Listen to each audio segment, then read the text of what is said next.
ऐसा बाजार जहां पर भूत प्रेत और सिर्फ आत्मा हो, जहां लोगों के कंकालों को, खून को और उनके हड्डियों को बेचा जाता हो।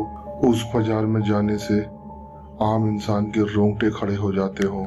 हाँ दोस्तों, ये सब जो मैं आपको बता रहा हूँ, दरअसल ये सब कुछ हकीकत है। और ये बाजार यूपी के छोटे से गांव में लगता है रात के समय। दोस्तों, इस कहानी को आप पूरा सुनना, क्योंकि इस कहानी को सुनने के बाद आपके रोंगटे खड़े हो सकते हैं।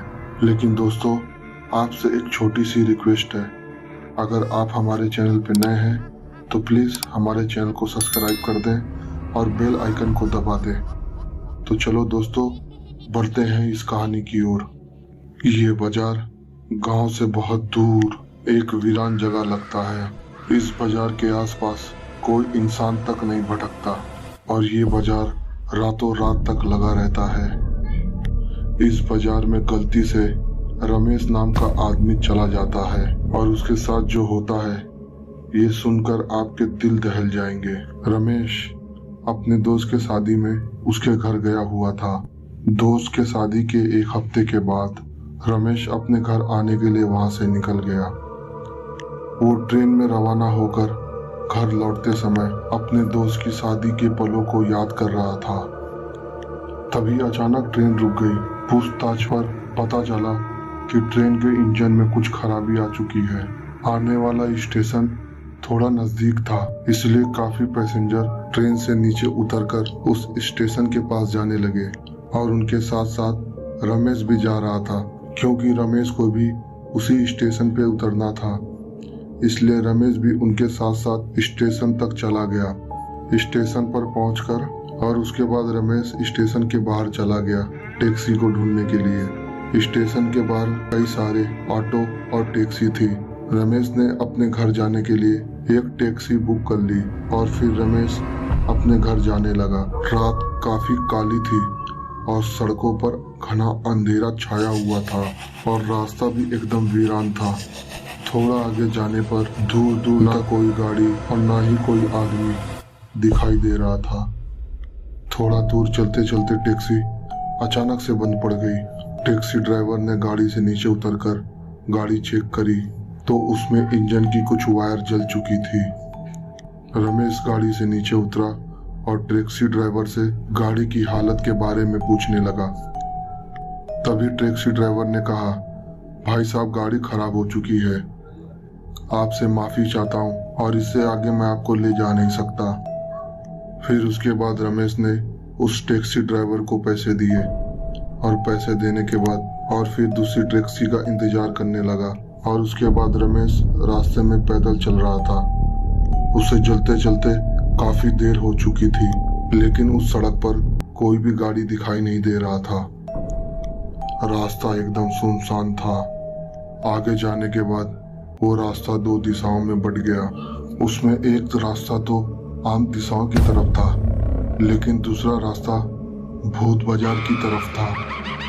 भूत बाजार रास्ते वाले में खतरे का बोर्ड भी लगा हुआ था, लेकिन ज्यादा अंधेरा होने की वजह से रमेश उस बोर्ड को देख नहीं पाया और वो गलती से उसी भूत बाजार वाले रास्ते पे चल पड़ा।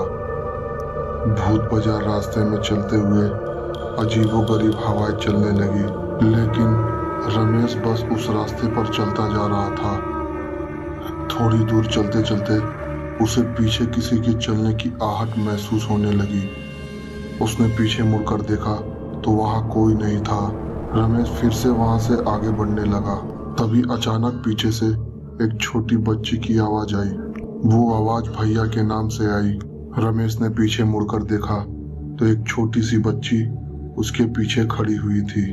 उस बच्ची का हुलिया बहुत ही अजीब और बहुत ही डरावना दिख रहा था। उसके बिखरे हुए बाल, लंबे लंबे दांत और मैले हुए कपड़े और उसकी हंसी जो बेहद ही खौफनाक थी। उस वीरान रास्ते में रमेश को उस बच्ची से खौफ आ रहा था।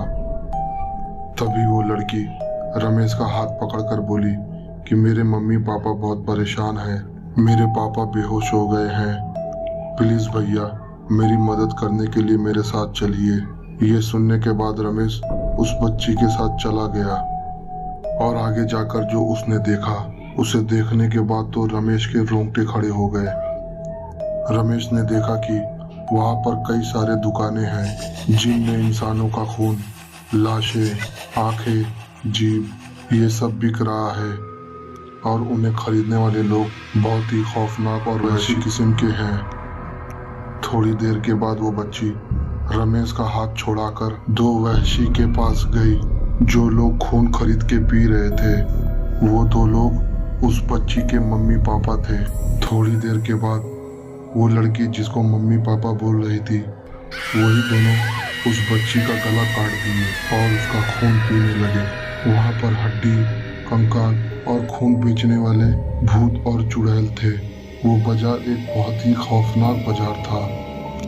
इतने सारे भूत, चुड़ैल, जिन और कई खौफनाक आत्माएं, ये सब रमेश अपनी आंखों से देख रहा था। ये सारा मंजर देखकर रमेश पसीना पसीना हो चुका था। उसे लगा कि अब उस बच्ची के बाद अगला नंबर मेरा ही है। थोड़ी देर के बाद तो वो लड़की भी वैसी इंसान बन चुकी थी। वो लड़की और उसके मम्मी पापा रमेश की ओर बढ़ने लगे। ये देखने के बाद रमेश वहां से भागने लगा, लेकिन वो बाजार बहुत ही बड़ा था कि रमेश उस बाजार को खत्म ही नहीं कर पा रहा था। भागते भागते रमेश हार मान चुका था और थोड़ी देर के बाद वही बच्ची जो रमेश को मिली थी रमेश के सामने आ गई और अचानक उसके कंधे पर जाकर बैठ गई और उसने रमेश का गला काट दिया और उसका खून पीने लगी। थोड़ी देर के बाद रमेश भी एक खौफनाक और वहशी बन चुका था। तो दोस्तों, आपने देखा ना रमेश के साथ क्या हुआ। ये एक सचमुच का भूतिया मेला था।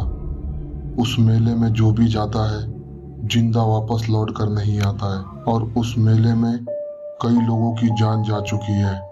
तो ये कहानी आपको कैसी लगी दोस्तों? अगर अच्छी लगी तो प्लीज़ हमारे वीडियो को लाइक कीजिए और ज़्यादा से ज़्यादा शेयर कीजिए। और मैं अंसारी रहमान आप लोगों से विदा लेता हूँ। फिर मिलता हूँ अगली कहानी को लेकर। जब तक आप अपना और अपने परिवार का ख्याल रखें।